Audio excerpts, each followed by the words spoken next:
എന്താണ് സാർ ഇതിന്റെ അർത്ഥം? ചോദ്യം ഉത്തരവൊന്നും വേണ്ട, തൽക്കാലം മാഡം വണ്ടിയിലോട്ട് കയറണം എന്ന് പറഞ്ഞ് എനിക്ക് കാര്യം അറിയണം. സോറി.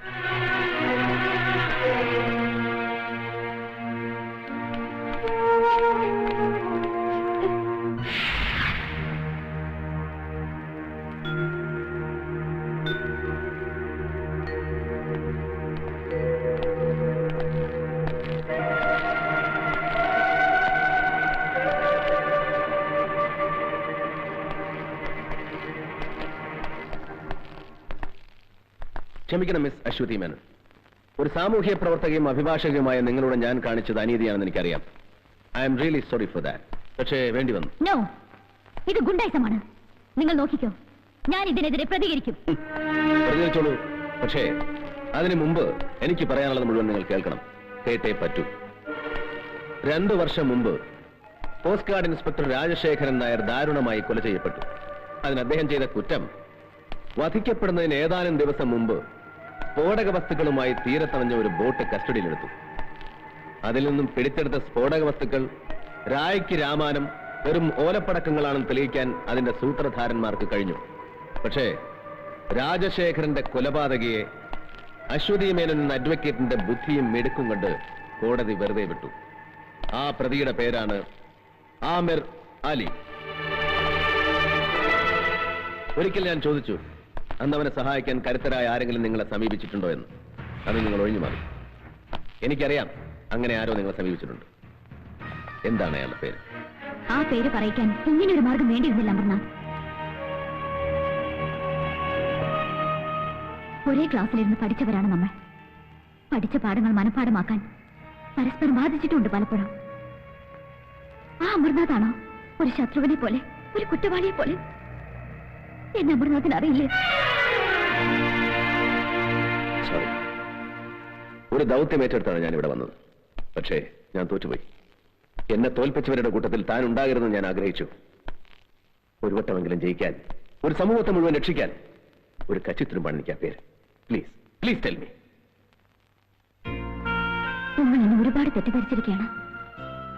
ആ കേസ് വാദിച്ചതിലൂടെ രാജ്യദ്രോഹികളാണ് ഞാൻ രക്ഷിച്ചതെന്ന് എനിക്കറിയില്ലായിരുന്നു. ഒരു പ്രതിക്ക് വേണ്ടി കോടതിയിൽ ഹാജരാകുക, കേസ് ജയിക്കുക, അഡ്വക്കേറ്റ് എന്ന നിലയിൽ പ്രശസ്തി നേടുക, പിന്നെ ഞാൻ ഒരുപാട് ഇഷ്ടപ്പെടുന്ന ഒരാളിന്റെ സുഹൃത്ത്, അനുയായി, സന്തത സഹചാരി. അയാൾ വന്ന് കാല് പിടിച്ചപ്പോ ആരാണ്?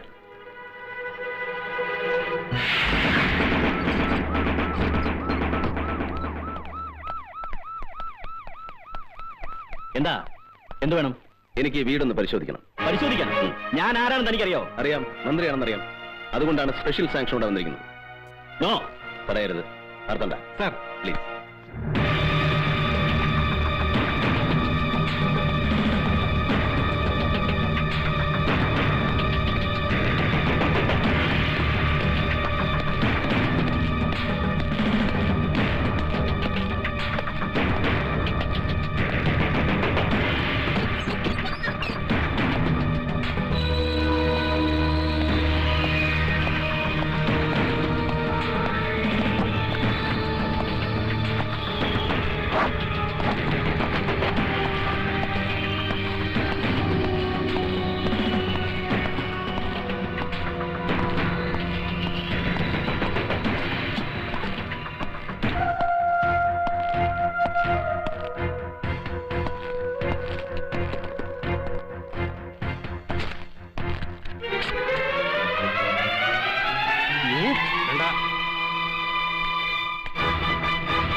ഇതെല്ലാം പരിശോധിക്കുന്നതുവരെ നിങ്ങൾ സേഫാണ്.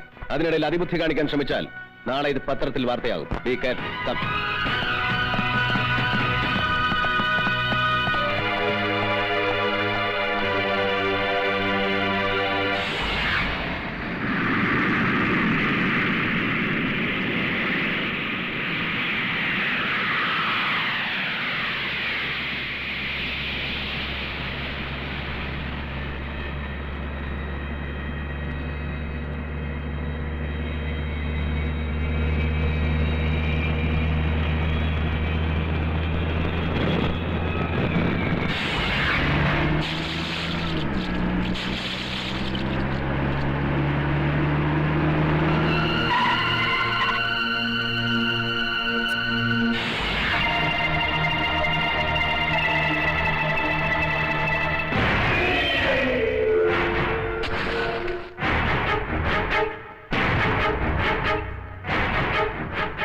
क्या नाम था उसका मेरे इंस्पेक्टर का? इंस्पेक्टर अमरनाथ। बड़ा कमाल का आदमी है यार। हर हमेशा मेरे को बोलता था ये करेगा वो करेगा।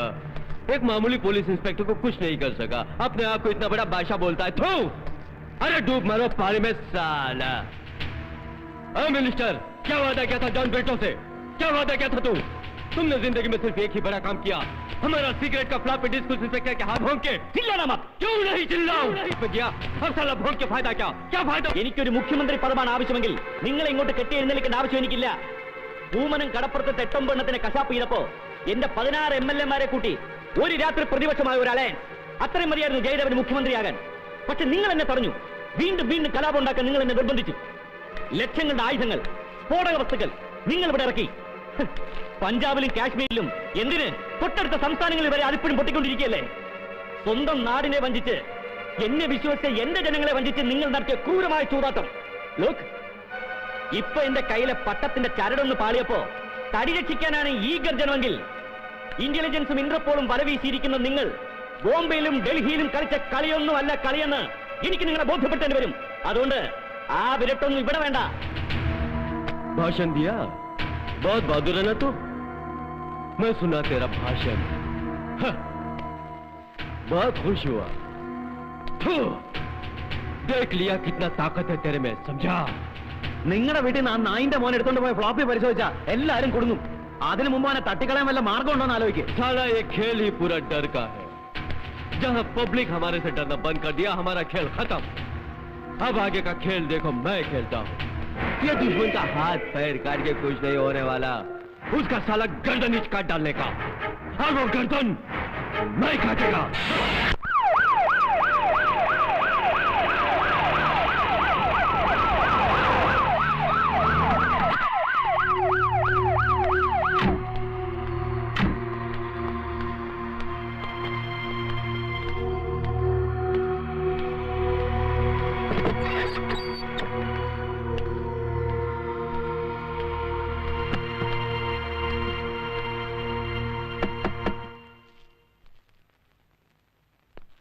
ഒരു കത്ത് ഇതാ.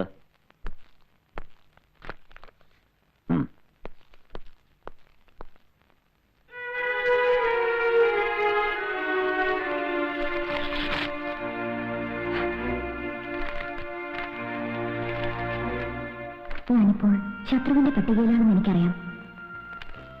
എങ്കിലും ആവശ്യപ്പെടുകയാണ്, വിരോധമില്ലെങ്കിൽ ഒന്നിന്റെ വീട് വരെ വരാമോ? മന്ത്രിയായിട്ടല്ല, പഴയ അബ്ദുൾ റഹീമായി.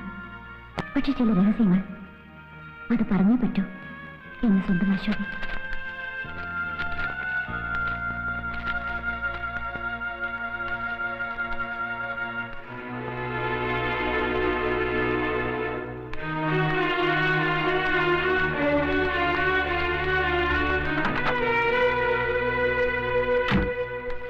ഒരു ടാക്സി വിളിച്ചിട്ടുണ്ട്. ശരി. ഇല്ല, ഞാൻ അങ്ങനെ ഒരു കത്ത് എഴുതിയിട്ടില്ല. അല്ലെങ്കിൽ തന്നെ ഇങ്ങനൊരു കത്ത് എഴുതാനും ഒരുപാട് തിരക്കുള്ള ഒരാളെ വീട്ടിൽ വിളിച്ചു വരുത്തുവാനും ഞാൻ ആര്? പ്രത്യേകിച്ച് ഒരു ശത്രുവായ ഞാൻ. പ്ലീസ്, അതിലേക്കൊന്നും ഇപ്പൊ കടക്കണ്ട. വിധി നമ്മെ ഒരുപാട് അകറ്റിയിട്ടുണ്ട്. അതിലൊരു പക്ഷേ നമ്മുടെ ആദർശങ്ങൾക്ക് പങ്കുണ്ടാവാം, ഈ സമൂഹത്തിന് പങ്കുണ്ടാവാം. എന്നിട്ടും ചതിക്കാൻ കരുക്കളൊരുക്കി കാത്തിരിക്കുകയാണ് ഇപ്പോഴും ചിലർ. അതിന്റെ സാക്ഷ്യപത്രമാണ് ഈ കത്ത്. ജീവിച്ചിട്ടില്ല ഞാൻ. ജയിച്ചും തോറ്റും പിടിച്ചടക്കി ആദർശത്തെ മുറുകെ പിടിച്ചുകൊണ്ടുള്ളൊരു പടയോട്ടം. തിരിഞ്ഞു നോക്കുമ്പോ ജീവിതം മാത്രം